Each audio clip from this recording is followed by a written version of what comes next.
I had a friend who saw one of our things and he goes, "You need a backwards hat." And so I just sent him my kid something like, "That's very 90s, Dad." I'm like, this is how I wore my hats. Dude, it's actually even more 90s with the collared shirt and the hoodie. right. One of my clients was like, "You look like a frat boy," and another client just said, Like in session or from watching? "In session." Yeah. And then one of my other clients goes, "Well, that's a look." Those guys are freaking. Oh, we already started this.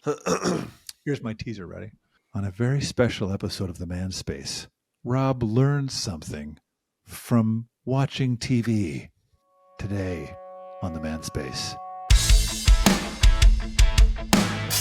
Welcome to the Manspace podcast. We're your hosts, Doctors Matt Brown and Rob Porter, and clinical therapist Mike Porter. Welcome, spacemen. I don't want to get you too excited, but Mike's going to send us off at the end of this episode, and it's going to be good. I feel like, one, is that ever true? That it's good that you send us off or that you send us off? It's good when I do it. Well, it's good to build up hype. Uh-huh. No, it's not. You got to manage expectations. You set the bar real low. That's how I live my life. Mike's going to make an attempt at ending. Mike's going to say something. The episode's going to end after I say the thing I say. We're probably real disappointed. And that's the funny thing. Probably most of the people listening will be like, "What? No, what does that have to do?" They're with going to love it. anything?" And then because I said that, they'll be like, "Yeah, Rob was a jerk." Mike, that was good, Mike. I like that. I'm going to be like, "Mike, why'd you say that? It doesn't make sense." It's like the kind of thing that only I'll laugh at. No. Even I won't laugh. It's probably not that funny. I know. Now we've talked about it. We got to stop talking about it. So yeah, now it really won't be. Now there's just way too much build up for this. So you want to know what show I'm watching when I'm time out? Yes. First of all, I want to chime in really quick on the World Series. Have you guys watched any of it? No. Max Scherzer injured himself. Sure. I can't say that dude's name. Max, yeah, he like just his back was like spasming. Yeah, right? I'm curious why is that guy the game 3 pitcher? Are there other 2 pitchers better than him? Because that dude's freaking insane. I don't know. It's Did just you a hear matter that? Did you hear I can't remember what manager it was. They were telling some story during the ALCS. It was like where I he think it came was to the the mound manager and of he's the- like, "Max, which eye do I look at?" Because he's got the 2 colored eyes. And he's like, "The brown one. It's always the brown one." That's so rad. Which eye do I look at? Is the one's the dead eye? I can't I see. think out that of was which like one. it's like they were saying that a manager can tell by the look on a pitcher's face when he goes out to the mound if he's got more in him or he's done. And I so can't he's like, tell. "Look at my brown eye. That's the one that gets me through." I will say I don't think I've ever seen a pitcher react so poorly to getting taken out of a game. I didn't see it because this is actually where I brought it up. I was talking with my clients this morning. Well, one of my interns that was in the therapy session with me, and then my client, and talking about how I haven't seen the games because my antenna doesn't get Fox. It's the only one I don't get. And they're like, "Antenna? What is it, 1982?" I was like, "I'm not paying for cable." He goes, "No, dude, just go get a jailbroken Fire Stick." I used to watch Red Zone that way all the time. I was like, "How do I get one of those?" Because he said jailbroken in quotes. I was like, "Do I have to go to the black market?" Plus, couldn't you It's just like the dark web. couldn't you just Google how to jailbreak a? Yeah, he Fire said that stick? too. He's like, "You also just YouTube." But probably I'm then pretty he's sure you like, can do it. then I got he's a like, bunch of Fire Sticks. You want me to try it? "Oh no," No. because this episode is brought to you today by Amazon Fire Sticks. Get yours on a special holiday pricing this week. We could probably actually set that up and do an affiliate link. And Amazon probably like, "All right, whatever, I don't care." Jailbreak it. I got my fill already. Like Of it was the- weird. of baseball. Yeah, I Is it watched because Astros didn't make it. No, I thought. I mean, Maybe. I've watched tons of World Series without my team, and I get into it. But after watching several games of the ALCS, I'm like, yeah, I think I'm done. Could there be 2 teams you care about less than the Diamondbacks and the Rangers? Man, I mean, I have a hard time. Yeah. Matt, you were mentioning the Diamondbacks have like the dumbest logo. Oh, And they do, and it kind of feels like, you guys feel like you were a 90s thing, and now we're all done with you. yeah. And your logo still looks You 90s. peaked- You were like born then. they like, have a you peaked in snake. 2001 when you beat the Yankees. That was it. Seriously, dude, like a snake as your mascot. Yeah. That could be like could be cool. you could have like the snake with the dagger through it. Oh, You can have so many cool things, but yeah, Instead it's just they a have that. stupid A. I don't. Diamond. It's Everyone, when they find out I'm from, well, because when people ask where I'm from, I'll tell them Arizona because that's where I grew up, and they're like, "But you're not a Diamondbacks fan?" I'm like, "They were not a thing when I was there." yeah. They became a thing like right after we moved, Yeah, I think so. like 94. Yeah, I don't know. let's find out, shall we? I just think that too. 1998. 98, huh? See, Late. can't trust that. 3 years later, they took the series. I mean, it says 4 years later, but Whatever. Remember when Austin almost went to the MLS championship in their second season, and then this season they like freaking suck. good. Then You ticket prices will go down. Nuh-uh. Fan base is nuts, man. Nuts. That's I was telling someone that I'm ticked because they're gonna build a new stadium for the Royals in Kansas City. I was like, no, you're gonna make my ticket prices go way up. I also just saw this footage of this poor guy who's trying to catch a foul ball 3 times in a game. Every time I was like, and his girlfriend sitting next to him was like, He got "Poor guy." 3 hit to him? Yeah. He was like, And the he didn't perfect catch any of spot. them? Jeez. No, one of them he didn't. He like went like this and it fell down and he finally picked it up. But I'm like, that would be me. I'd love to be the guy who heroically stick my hand up and catch it one handed, like Bobby Bonilla. Was it Bobby Bonilla? He used to just catch things barefisted. Remember that?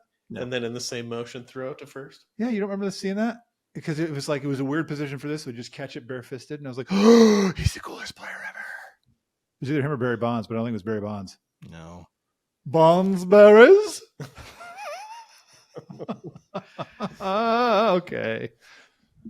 I've meandered enough. What are you looking up now? Bobby Bonilla barefisted catches? Remember Ozzie Smith doing backflips in the outfield? Yes, I do. And they told him he was no longer allowed to do it. Yeah, duh. Although now it happens all the time in the NFL. Guys get a touchdown, they just do a backflip. Yeah, but they do it after the play. Would he do it and then I catch thought the he'd ball? catch it and then do it. Half the time he would do it like As if he a way would of jump. catching it? Yeah, he would jump and catch it and flip. Wow. And they're like, no. Show off. There's the 5 best barehanded catches of all time. Was Bobby Bonilla one of them? Did you type in Bobby Bonilla barehanded catch? No. Who tell you How many to people Google? could do this, man? There can't be that many people that do it. He's got to be in the top 5. Barehanded All the time. catches? No. You've done 54, Bobby, but none of them were top 5 worthy. Sorry, Pally. So here's the show that I think neither of you have seen. It's called The Bear. No, I haven't seen it. Guys, You told us about it. I know. Go see it. We've talked about it before. Yeah. But there's a specific line that I'm going to use to launch me into the topic. It is the topic.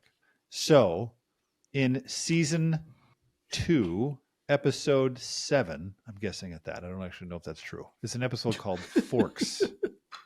His cousin, the bear, his cousin Richie, is sent off to work at the top restaurant in the world, and he's just polishing forks. But he has this transformative experience at this restaurant, becomes a new man. When he goes back to his old crappy dodgy restaurant, he shows up in a suit, and everyone keeps commenting saying, "Hey, you're wearing a suit." And he goes, "Yeah, I wear suits now." So I'm actually planning, because I have on my wall there those like movie quotes that I find therapeutic. I'm going to put one up that says, "I wear suits now." Because Becky and I talked about this. I said it's essentially like a technique in a certain therapy where it's called acting as if. You guys heard that? So kind of essentially fake it till you make it. Before we called it fake it till you make it. It's old, but just the idea of like, well, act as if you were confident. Which sometimes sounds like, so you're afraid of the dark? All right, well, pretend you're not afraid of the dark. Oh, I never thought of that. But there's actually a lot of benefit in doing it. Like if you're just saying, it's actually easier to swallow sometimes. It's like, well, I'm not confident, but I can act like I'm confident. Right. It's like, oh, Like you fake just it. fooled your own brain. Yeah. So I didn't want you guys to think about this in advance because I'm kind of curious, like, how does this unfold? Because it's not fully unfolded in my head. I was talking to my wife about it this morning thinking, yeah, but what happens? The idea behind, we've had this written in various places at our house now. I wear suits now because it's a reminder like, hey, be the person you want to be. And Mike, you're talking about wearing a hat backwards. And when I put this hat on, my kids are always like, Dad, you look like ska band dad. And I was like, that is true. This last time you probably saw me wearing a hat like this.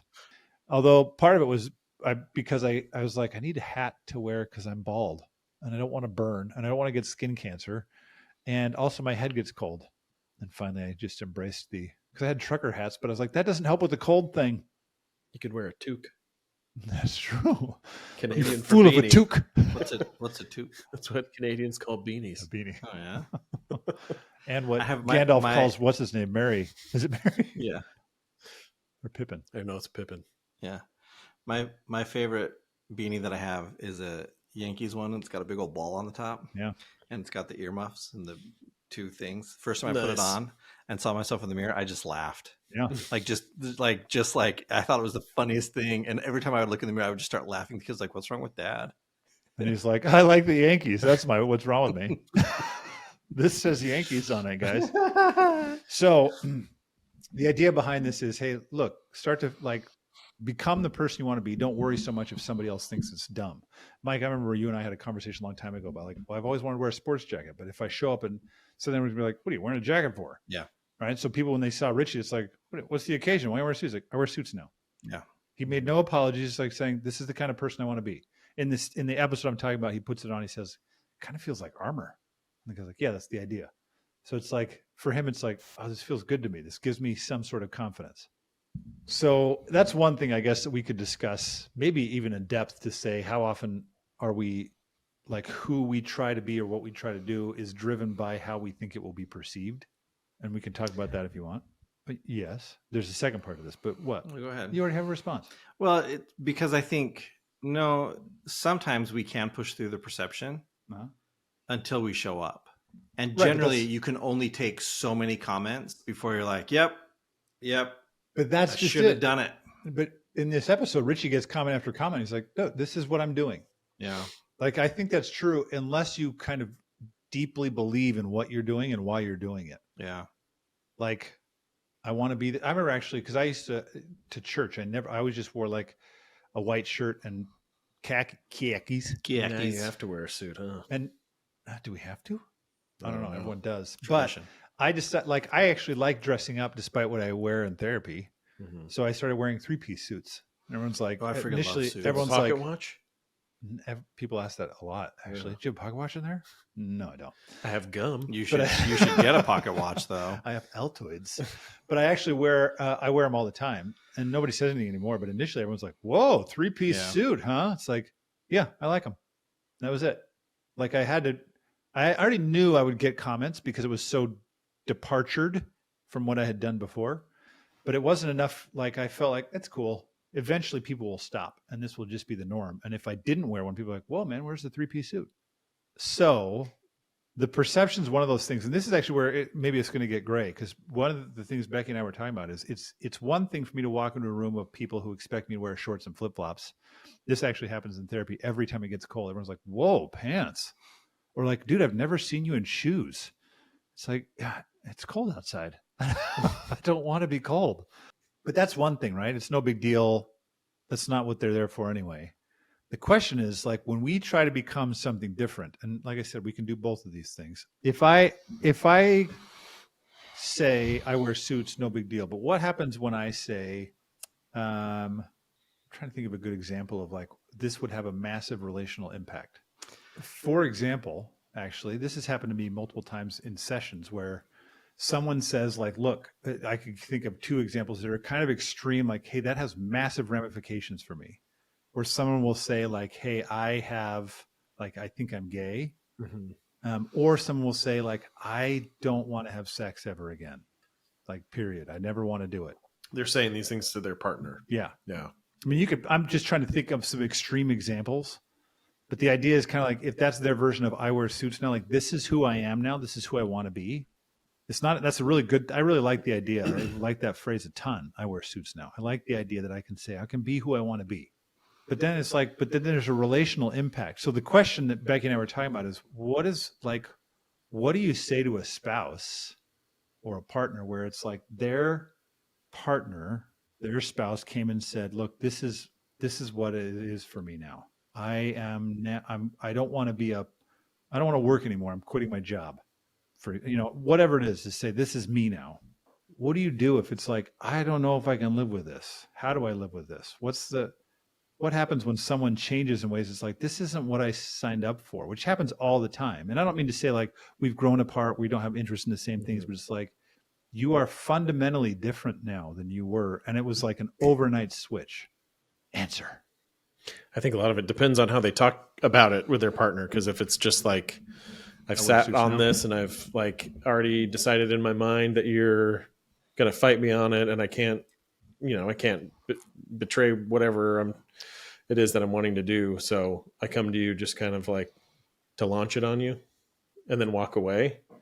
Mic drop. It's like, I mean, not that that is the only problem, but that becomes like the bigger problem that gets talked about in the context of whatever the change is, right? Like there was no conversation, not necessarily like to decide what we're going to do, but just to treat each other like we're actually in a relationship. Yeah, let me fill you in where I'm going with this. I've had that a bunch of times where somebody comes in and just says like, I've already filed for divorce and I haven't told you about it or whatever. And it's like, kind of like the classic, I'm coming here under the guise of couples therapy, but really I'm trying to dump you in front of the therapist so that you now have somebody you can talk to instead of me. So drop off. Yeah. I hate those. But I've also had people that have made major life decisions and they've kind of gone through a process of communicating with their partner. Like I know this affects a lot of things, and I also am really certain about this.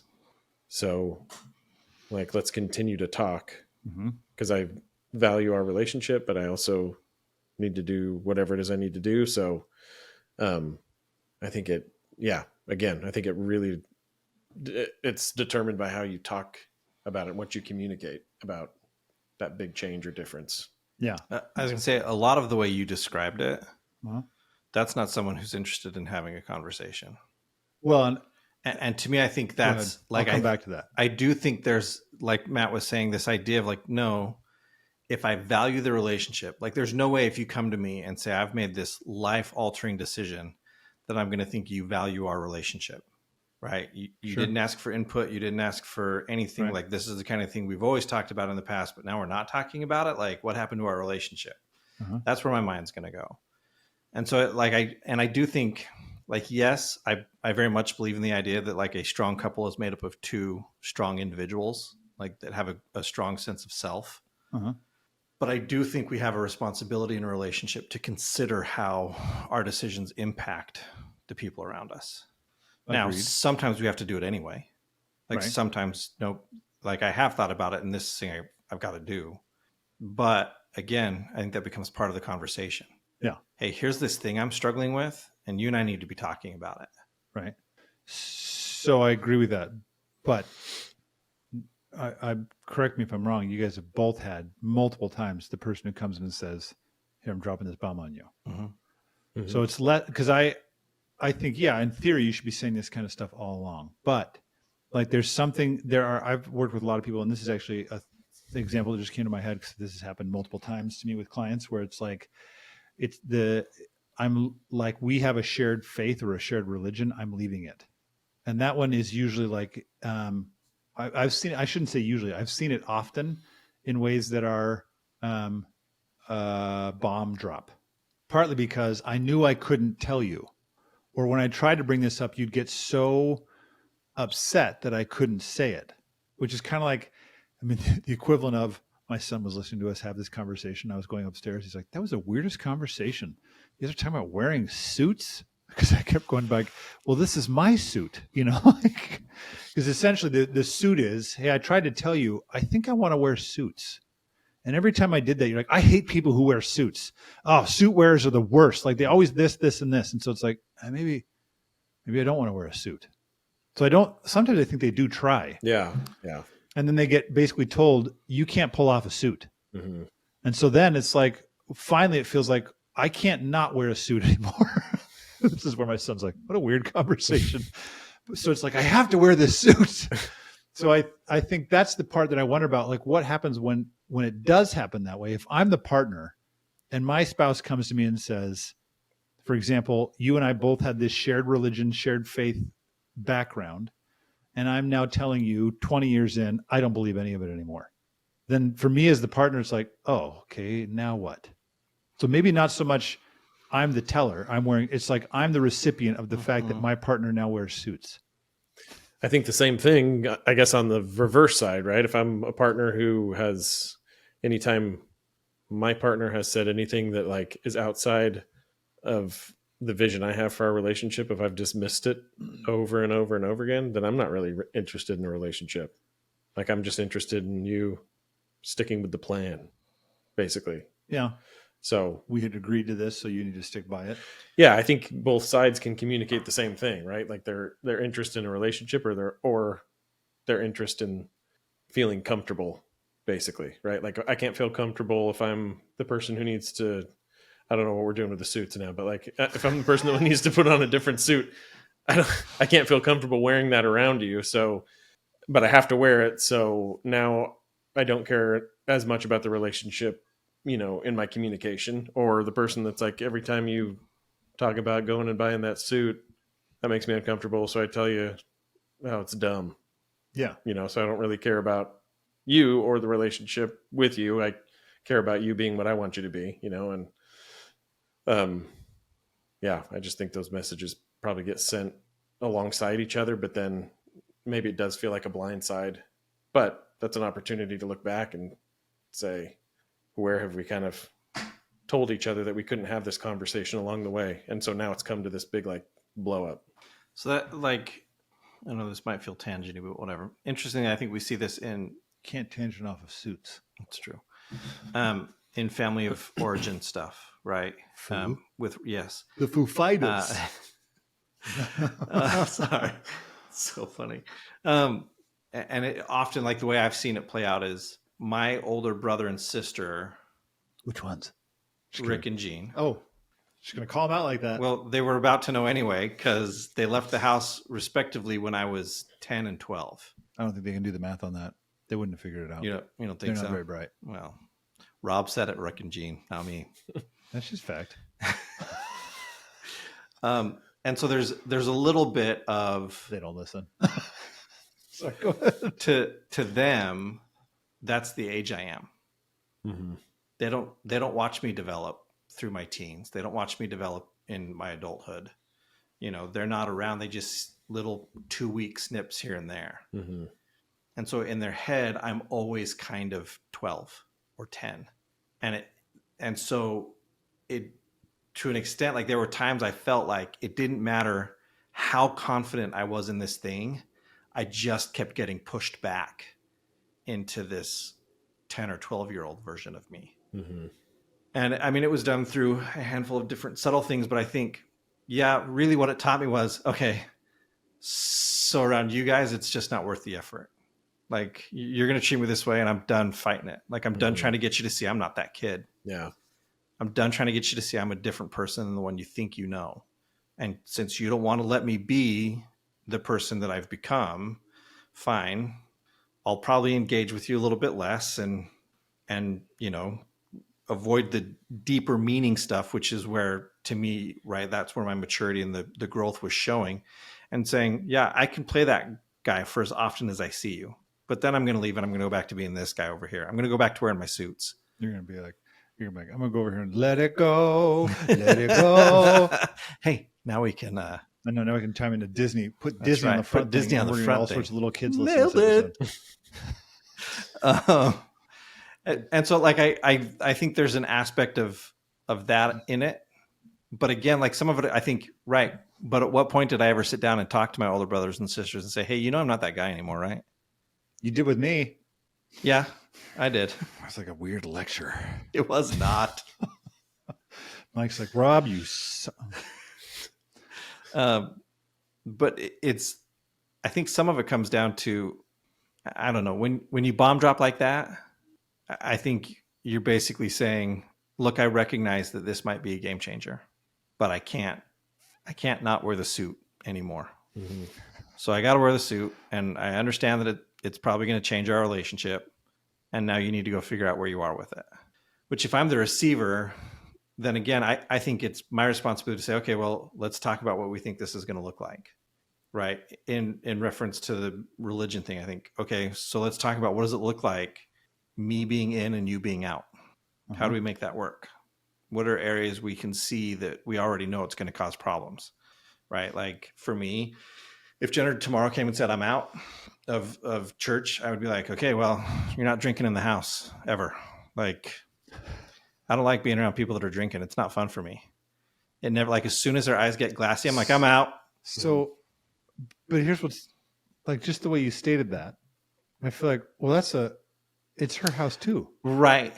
Like, you Right. can't just No, say, and see, that's the problem. Like, there's an aspect of this where I think, yeah, dealing in the hypothetical, you're never going to know. We always think we know where our line is until we're pushed up against it.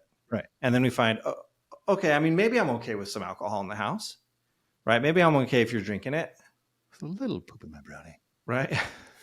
Stupid. But I do think it, like, the person then has to look and say, okay, well, what are things that I'm going to not be okay with?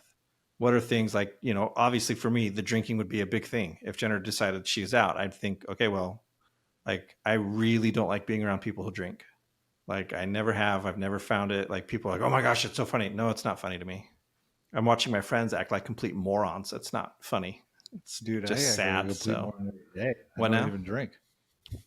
I said I act like a complete moron every day. I don't even drink. I know it's amazing I tolerate you at all. I know. My poor clients are like, this guy's such a moron. He took us so. 2 PhD or 1 PhD, huh? Two? I've been elevated. Like, woo, look at me. Doctor. It's because your degrees are so much bigger than I mine. can call myself Dr. Rob Porter, PhD, which is what my kids like to call me. I have to remind them. You can only say doctor or PhD. You can't say both. I mean, you can. If I was a PhD and an MD, I'll take that. So, but it is like, I guess the thing I wonder is, sometimes I wonder too, like, do I make things too simplistic by saying, like, I mean, I agree with you. You have to have conversations, obviously. And I could even go back to things we've talked about on various episodes of saying, well, you have to be curious. Like, maybe there's a balance of like, because when you say, it's like a boundary thing to me.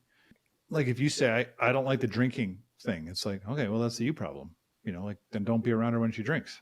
You know, like, you can't say to her, you can't drink here. You have to say to her, like, I don't like when you drink, so I'm going to go get Arby's. Right. Or I do have to Arby's say, fixes everything. sorry, I don't like being around you when you drink. So if you're not willing to abstain from drinking in the house, like, that could be my line. Then what? Then I'm done. Sure, but that's what I mean. Is that means you leave. You can't tell her to leave. Why not? Couples do that kind of crap all the time. Sure. Does it work? I don't know. No. I don't know. I don't know. It probably does for some people. You get out. Okay, I'll leave. Because I guess I think I just have to do it when she's drunk. Problem solved. like I think people I've worked with, and this is now I'm using the religion thing, but I can think of lots of things that happened to me yesterday with a client where it's like, this person felt like I recognize that for years I did not say anything when things bothered me. And now I'm saying things and it feels like I changed the rules of the game. Because you did. Yeah. Which in a good way. To right. me, I think, it is. It's positive. Rules. But you did change the rules. But it is kind of like, to me, I sat thinking of this person's spouse and thinking, it would be very frustrating to feel like maybe I got duped, or like all of a sudden I just have to accept this thing in front of me. And it's simple to say, like, well, I can leave. I think, yeah, sure. But I've also watched so many clients that are like, I mean, I can think of a handful, at least right now, even, that are like considering divorce or have filed for divorce multiple times, only to have the time frame lapse. And so they file again and lapse and file again. And I think, I don't know if you guys will ever divorce, because it's like no one really wants to do it. I shouldn't say no one, but people don't want to do it. Right. So it's simple to say. It's that this is why we all declare what our line is. And many people will say, dude, infidelity or violence, and I'm out. It's like, no, you're not. Watch when it happens. I've seen so many people where it happens and they just figure it out, because I don't want to give this up. So I don't like you anymore in Suits. Like, I like the guy I married who wears Tommy Bahama shorts. And that's the thing, right? Flip flops. Oh. I think so. I just haven't seen it in a while. You're going really old. I'm school living in the with that 90s. Look at my hat. So, like, I think if I'm the person listening to this and thinking I'm the one who was told I'm wearing suits now, to say like and I agree, and this is where I'm kind of like, no, I need to struggle more with this, because I feel like I agree that you have to have conversations, and that if it's me saying I've never liked people who wear suits, and now I got to be cool with suits. I think, yeah, it is partly like I got to figure that out. Like, why don't I like people with suits? Well, What's the threat to me if you wear a suit? Well, yeah, I was going to say, like, to me, like that statement suggests some amount of prejudice, for lack of a better word, where it's You're just an like, anti-suitist. I don't like you just because you're wearing a suit. Like, I don't like people who wear suits. You know, everyone who wears a suit. They're Like, so that's pretentious. it's a pretty blanket statement to make. Bougie. And so I do think, yeah, you do have to look and say, well, what is it? What's the thing about the suit wearers that bugs me? Right? Like, we've talked often about Mustang drivers. My father-in-law, did I tell you my father-in-law, who's Please tell me he bought a Mustang. He's almost 70. I think he's 69. No, his dream car was always a Mustang, but he could not bring himself to buy it because no one wants to see a 55-year-old man driving around in a Mustang. Yeah. And I was like, Why not? I don't want to see you driving around a Mustang because Mustang drivers are the worst. Yeah. Like, they have a reputation. Should they? No, that's not fair. I'm an anti-Mustang. Right. This is the, You're an anti-dentite. you're back to the suit thing. Like, it's an unfair thing to say, but what is it about the Mustang drivers that irritates us? Or you want me to, do you want me to start Yeah. this? What- this off like, many what Is it? reasons. Yeah. But Well, and that's right. As you identify those reasons, that becomes part of the conversation. Hey, look, I'm worried because every suit wearer I know does these things. And so I'm worried that these are the behaviors that I'm going to watch creep up in you. yeah, Right. But the more we can identify what it is about it that makes us uncomfortable specifically, and then have those conversations, that's right. To just say, well, I don't like people who wear suits. Okay. Well, why not? Like, what is it about suit wearers? I love how metaphorical this whole episode is. I wonder if people are like, what the crap are they talking about? I Yeah. don't wear suits. Why is this a thing for me? I'm turning this episode off. There's a flip side to this. Because so far, the things we've talked about, there's kind of a negative connotation to them. To a suit wearer? Yeah. It's always a bad thing. Right. No, I'm losing the metaphor. I'm going to come. Well, like we talked about, like what happens if they come, like this is who I am. Yeah. And the assumption is it's going to create immediate conflict, right? That the spouse is going to have to be like, oh, I got to come to terms with that. But I've seen, like, I've worked with couples, and I even had a friend, right, who he and his wife would fight all the time. They thought it was fun. Fun. Yeah. And he got sick of it. He didn't like the way he felt when he did it. And so Like they started off thinking this is fun, or yeah, I think Like they like to make fun of each other kind of thing. yeah, and it just kind of became the thing they did. okay, so Like not they would fighting, just jabbing. Well, no, at each they other. would just argue. Like eventually, it hit a point where they would just argue. Oh, okay. Like he would say something, and the response from his wife would be a challenge, like immediate, and that would be his pattern too. Mm-hmm. And at some point, he just said, "I'm tired of this. I'm tired of doing this," and so he just stopped, and he said, "I'm not doing it anymore." Now, Which to her would sound like, I'm not engaging with you in the way that was connecting to us. yeah, Or at least we told was. right. But for most people, right, we could say, well, that's a positive thing. Sure. You Right? stopped fighting. You're cutting this out. Right. For her, yeah, I can see that's how she would hear it, right? Like, well, he doesn't engage with me anymore. Yeah. But I think a thing that I've seen a few times is, and this is if it's a more subtle change, the other person doesn't know it. They don't start to recognize it. Doesn't know. They don't recognize the change. And so you make a statement and they assume it's going to be like it always was. And so their response is antagonistic. Okay. And so here it's this positive thing you're trying to introduce. This positive, like it's a 3-piece suit. That's a friggin' upgrade. Like who wouldn't be happy with a guy in a 3-piece suit? It's a little bougie. Right? But the wife doesn't recognize it and so makes random comments about it and doesn't let the guy become this thing and starts picking fights because she assumes, oh, this is going to be like it always is. Does that make sense? It makes sense. Like in the my head. guy's trying to, in this situation, trying to like become better in some way. Yeah. Oh. Yeah, like I'm going to not fight with you anymore. Yeah. And so then I make a comment, but every time I make a comment, what's that usually a signal for? All right, well, let's fight. Yeah. That's the signal. So yeah. And so what's she going to hear? She's going to hear that signal whether I'm giving it or not. Mm-hmm. The pattern's been developed, and patterns are hard things for our brains to shake. Yeah.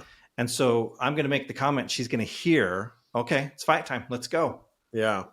No, And I think that no, I'm not fighting with you. that brings up the broader point, right? Because I guess it's just like, no matter what direction, is it a negative, or I guess a perceived negative change, like a downgrade or an upgrade? But like how interested are we in like getting to know you Mm-hmm. versus like just staying in this same pattern, right? I had a thought when you were talking about that, and it's gone now. But like if I'm wanting to change in a certain way, and it's like I only know you like this, right? I'm not ready to get to know you in a new way. Mm-hmm. Or getting to know this like new side of you feels threatening to our connection. To the What relationship. if we end up not being the same or What wanting if the this same doesn't work things? the way it used to? So I'll just yank you back into our cycle. Change is hard, man. Mm-hmm. Either way.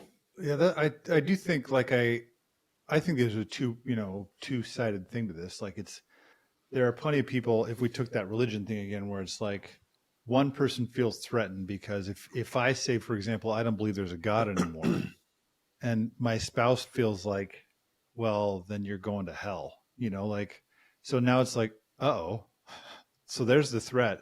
Or the threat is you won't want to be with me anymore if I'm still have this religious background and you don't anymore. And so it does make it feel like don't actually, or the third part is you're going to try to make me believe there's not a God too. Mm-hmm. All of which are threats. And so, and then further, you take something like that, it's like, well, how does that trickle down into our kids? And what message are you going to send to our kids? And so now you're threatening their lives in my mind, which all makes sense to me that it'd be hard to say like, okay, I can be cool with this. Now it is tricky because it's kind of funny. Like if a dude walks in and says, I wear suits now, and I still feel like, well, I don't want to wear suits. It's like, then don't. I'm cool. Right. But if that dude walks in and says, I wear suits now, and then over time starts talking about how these morons who don't wear suits, they're so dumb. If you don't understand like why wearing a suit is better, then I'm sorry for you. It's like, oh, you think I'm an idiot. Yeah. Which happens actually in that religious context, that sometimes the person who leaves is the person saying, I mean, I can't believe people are dumb enough to believe this stuff. It's like, I believe that. And so do all your kids. Well, and it's funny. I've actually heard it the other way. Sitting in meetings where we're kind of discussing how to support those people. Yeah. And it's like, you do realize that they're not like, they're not dumb because they walked away from it. Right. But the general assumption is, clearly they're missing something. Well, yeah, I think I've seen both directions of it. Yeah. And that's what's hard is to say, okay, I like kind of what you're saying, Mike. I think that's like, hey, this isn't a bad thing. It's a different thing. Like when you say change is hard, and it seems like we did an episode talking about this before where it was like something about spouses and change. Doesn't matter. But it's kind of interesting to think. I actually had talked to somebody this morning. It's always this morning. I know. Although it probably just makes me think, yeah, I think I just tend to put everything inside of one category and make everything fit. But this guy's describing to me that like kind of emotionally saying like, man, I was always told you do these 10 things, or, you do this, all these things, and then this thing will come. And that's a load of crap. I figured out that's a load of crap. Like, that's not true. I did all those 10 things and this thing never came. And I think part of that was because, we're talking about his ex-wife saying, I want out. It's like, yeah, she can still do what she's going to do. We have this idea that's like, there is a right way to do things. And like, if you're the guy who doesn't wear suits and you're kind of a slob, then I know I can put everything in this nice category. Don't step outside of that. Cause then I know what I can count on. And that's the idea with the 10 things is I always know what I can count on. That way I can guarantee outcomes. But if you change the variables, I can't guarantee the outcomes anymore. But I think we become very bad as humans at being able to, I don't know if we become bad. I don't know if we're ever good at this, at adjusting into change when it shows up. Like, I think we're terrible. It's why couples It's actually one of the things that happens with teenagers. It's like, no, I need you to keep functioning this way. And they start shifting.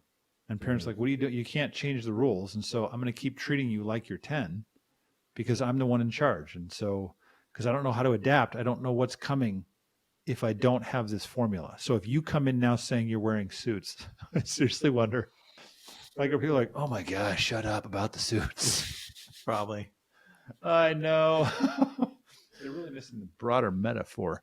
But if you come in wearing a suit, then it's like, well, now I don't know what's going to happen next. And was this whole life a lie? Did you always want to wear a suit? It does also make me wonder with topics, some of these things, how often people feel constrained to say, I've always wanted to be this person, but I can't be that person. That sucks. And to recognize sometimes when someone waited so long and you dropped it like a bomb, was that because like I couldn't see any other way? Because I've always been told that wearing suits is bad. I can't take this metaphor. Killed it. I can't put the movie quote on the TV quote on my wall anymore. Anyway. Crap, I lost it. Well, here's the thing that I think you just need to install a filter right here that when your clients look through it, you're wearing a suit. I'd be like, what are you wearing? I cannot imagine Rob doing therapy in a suit. I used to do it in like dress shirts and me too. Slacks. I had to when I was working almost everywhere when you start my clinical hours. Yeah. No, but I did it like when I didn't have to for a while. I got in this weird kick where I was like, I'm going to dress up. And then I was like, I hate this. That's funny. Like I have windows where like as a teacher, I used to do it, which in part, like with teaching, I thought, well, my students respond differently to me when I'm wearing slacks and a dress shirt than when I'm wearing jeans and a which I think is untucked shirt. I think is true of clients, but I want my clients to react the other way. I don't want them to react to me like I'm wearing a suit. Right.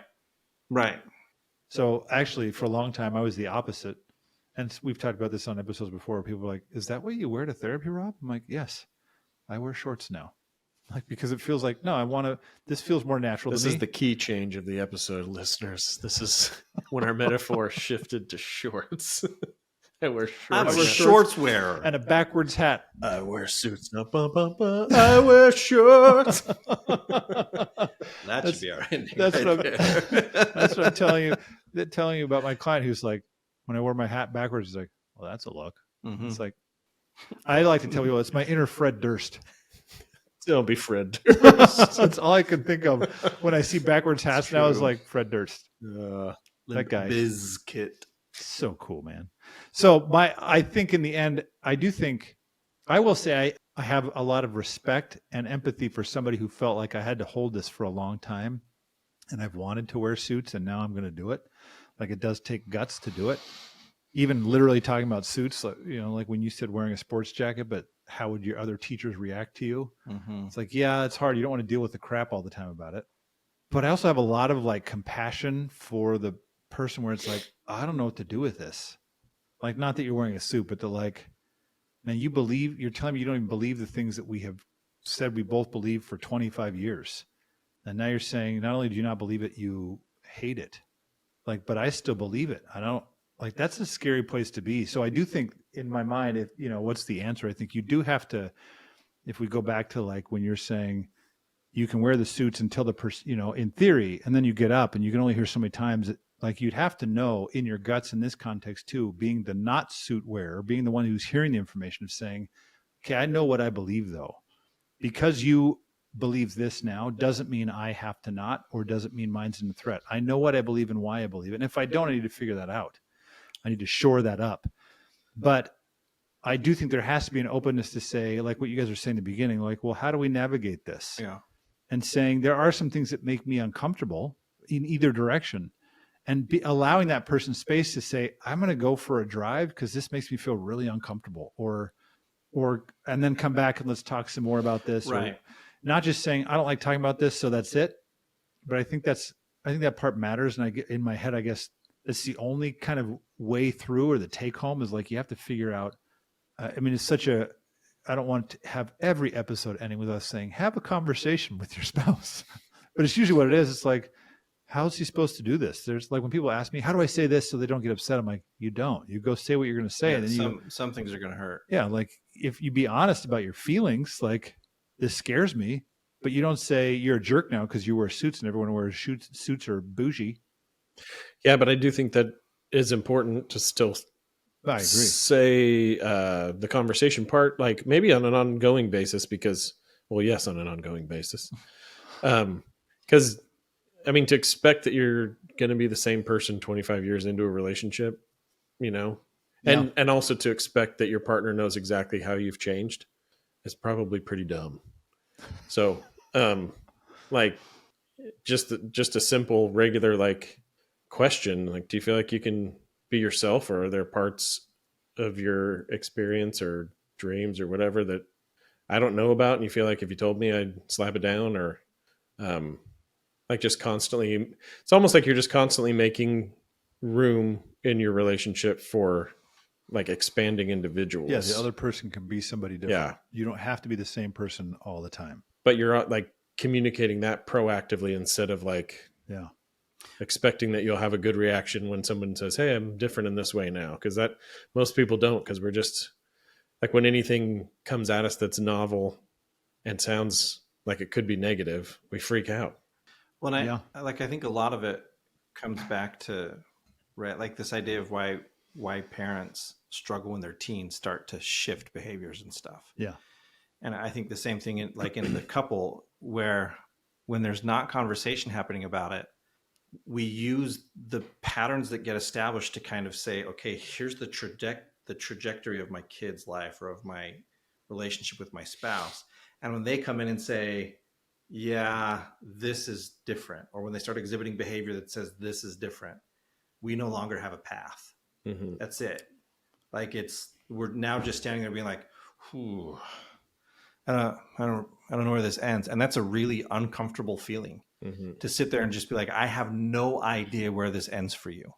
I don't know what your life is going to be like. I don't know the struggles you're going to run into. And when you run into them, I'm not going to know how to comfort you in them because I've never lived it.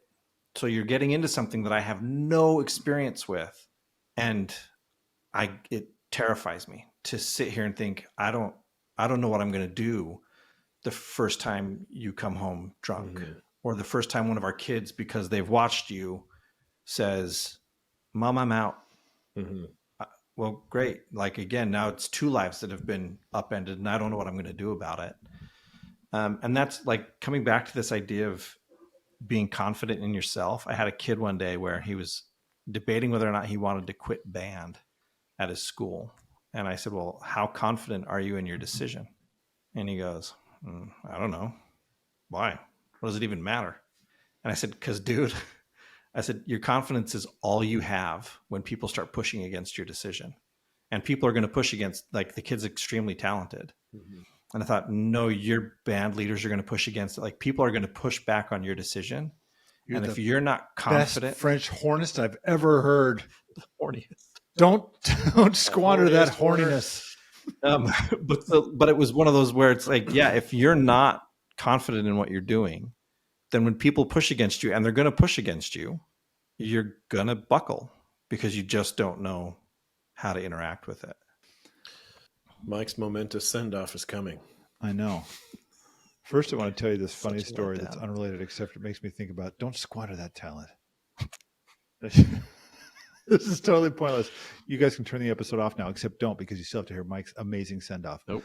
When I was driving, and I think I've told you guys this when I was in driver's ed, and I used to make jokes a bunch, and I'm sitting in the back seat making a bunch of jokes, and my teacher, he's like, Rob! He gets all upset, and he starts saying, you got to take this seriously. And he said, you're one of the best natural drivers I've ever seen. And I wish, at the time I felt bad because it's the authority getting mad at me, and I wish I would have been like, what does that mean? It's like, I imagine this guy when he retires, like, kids, gather around. I want to tell you about the time when I taught the great Rob Porter. He just knew how to take those turns, and the way to hit those brakes when it was the right time was amazing. I knew it, dude. I freaking knew it. And I was like, let's just go ahead and try to send off at the same time. So instead, spacemen, come back and catch us next time on the Manspace. The more you know. We hope you enjoyed the episode. Please remember to rate and review. Please, we desperately need it.